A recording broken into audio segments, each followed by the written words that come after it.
Students, आपका जो बच्चा अच्छे का जो चैप्टर आपका है, chapter number 17, forest our life line. जैसे कि आप जानते हो, जो हमारे फॉरेस्ट होते हैं वो हमारी लाइफ लाइन होती हैं। Without forest we can not live, we can not survive on the earth. क्योंकि फॉरेस्ट मीन्स क्या है? ढेर सारे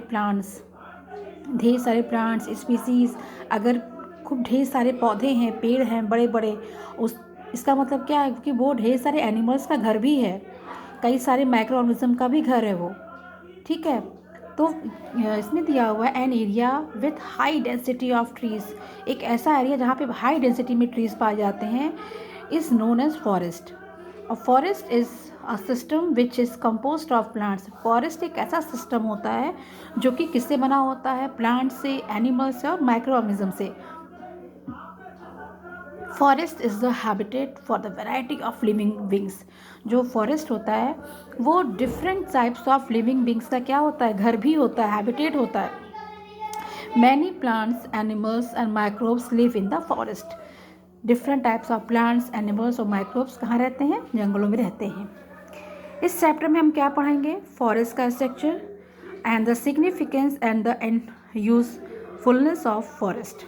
ओके, देन आपका नेक्स्ट टॉपिक है फॉरेस्ट स्ट्रक्चर। फॉरेस्ट स्ट्रक्चर होता कैसे है? देखिए, इसमें दो नेम आए हैं, under story and over story means canopy.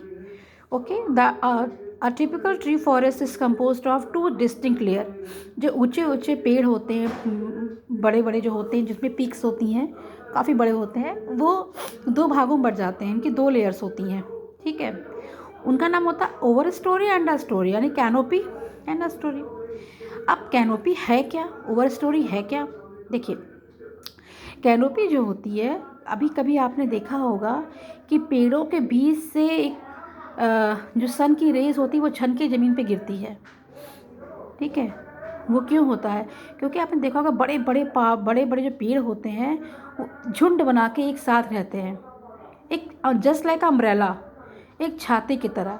जब सन की रेज उन पेड़ों पर पड़ती है तो हल्की हल्की रेज छन छन करके पत्तियों से, पेड़ों से होकर ज़मीन पे गिरती है। उसको हम बोलते हैं कैनोपी। कैनोपी आपको एक छाते की तरह लगता है देखने से, कि पूरे पेड़ आपस में इंटरलिंक्ड होते हैं। ठीक है, और अंडर स्टोरी क्या होता है? छोटे पेड़ जो नीचे होते हैं।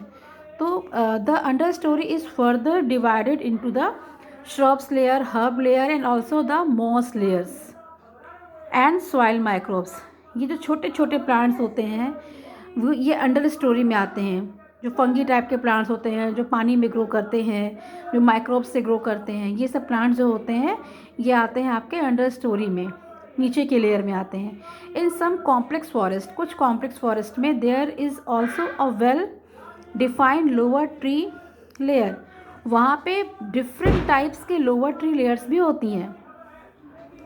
मतलब छोटे छोटे प्लांट्स, उसमें अम्ब्रेला लाइक स्ट्रक्चर ना होते हुए भी वो छोटी छोटी लेयर्स के प्लांट्स होते हैं। A tree can be divided into two parts. जो ट्री होती है वो दो भागों में बटी होती है, आपको पता ही है, ट्रंक एंड ब्रांचेस। ट्रंक होती है पेड़ों में और ब्रांच होती है। The branches of the tree makes its crown. जो किसी भी पेड़ का जो ब्रांच होता है वो क्या बनाता है? क्राउन बनाता है। Crown of the several tree in the forest makes the canopy. और जो डिफरेंट टाइप्स ऑफ ट्री की जो ब्रांचेस होती हैं, उन ब्रांचेस में लीव्स भी ग्रो करती हैं। भाई, ब्रांच में तो लीफ ग्रो करती है, वो सब आपस में इंटरलिंक्ड होकर के क्या बनाते हैं? एक कैनोपी बनाते हैं। ठीक है, in the forest make the canopy. ठीक है, इन डेंस फॉरेस्ट, देखिए जैसे कि आपको इस फिगर में दिख रहा है, ये वाले फिगर में देखिए ढेर सारे प्लांट्स आपस में इंटरलिंक्ड है। बीच से सन की रेज हल्की हल्की दिख रही है। ये क्या है? ये कैनोपी है। ये कैनोपी आपका नहीं है, इसमें आपको बादल दिख रहा है पूरा पूरा। ठीक है, ये होता है। तो अब नेक्स्ट टॉपिक हम लोग अब नेक्स्ट क्लास पढ़ेंगे, और अगर आपको इसमें से कुछ समझ नहीं आता है तो आप मुझसे पूछ सकते हो। ठीक है, ओके, थैंक यू।